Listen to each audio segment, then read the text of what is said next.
I'm Kyle Rode, and this is the Rebel HR Podcast. Rebel HR is a podcast for HR professionals who are ready to make some disruption in the world of work. Follow us online on Facebook at Rebel HR Podcast, rebelhumanresources.com, or follow me on Twitter at Rebel HR Guy. On today's Quick Tip show, we're going to be talking about Applicant Tracking Software, or ATS, if you're super hip in the world of HR.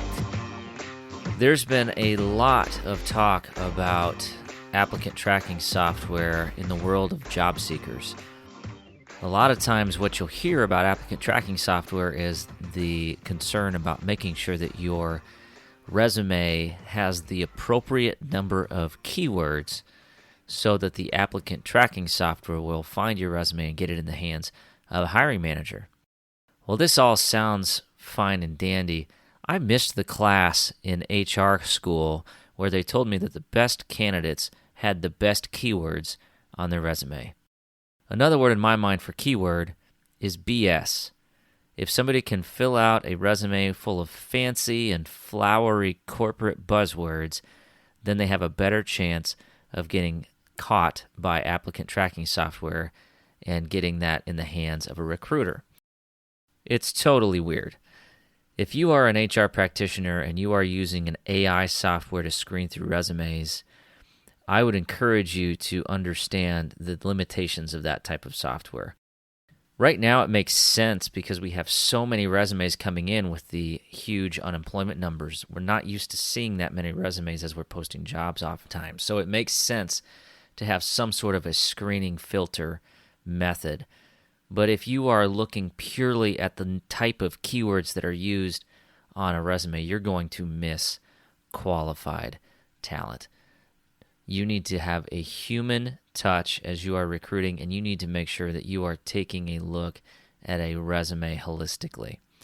If you are an applicant and you are filling out a resume and you want to make sure you, quote, beat the screening software, I would ask yourself, instead of trying to make sure that your resume matches all of the keywords in the position profile that you want it to, instead you need to target that company in a way that's appropriate for that role.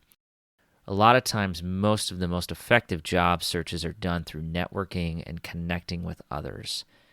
If you have a connection, if you have an interest, if you have a passion, there are so many ways that you can go get connected with an organization right now and get your resume in the right person's hand. You can do a quick Google search. You can find out who is in human resources at that company. You can find contacts for hiring managers in the departments that you're applying for. All of that information is out there. There's so much data that you can do that. Take the time to do that if you really care about the job.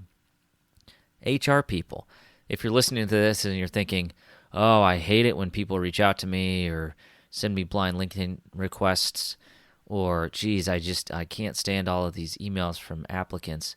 My question is, why?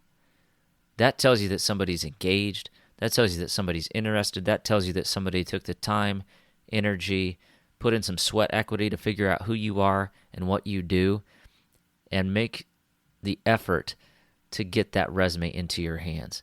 For me, that's a clear sign that that person is a hard worker, that person cares, and that person is the kind of person that I want on my team.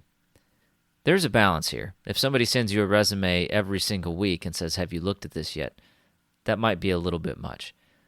But ultimately, going out and doing the research and doing the work is exactly what I want in an employee. Let's give everybody a little bit of grace. And if all you're looking at is keywords, you're looking at the wrong thing. Thanks. Have a great day. Follow us on Facebook at Rebel HR Podcast, Twitter at Rebel HR Guy, or see our website at rebelhumanresources.com. Views and opinions expressed by Rebel HR Podcast are those of the authors and do not necessarily reflect the official policy or position of any of the organizations that we represent. Baby.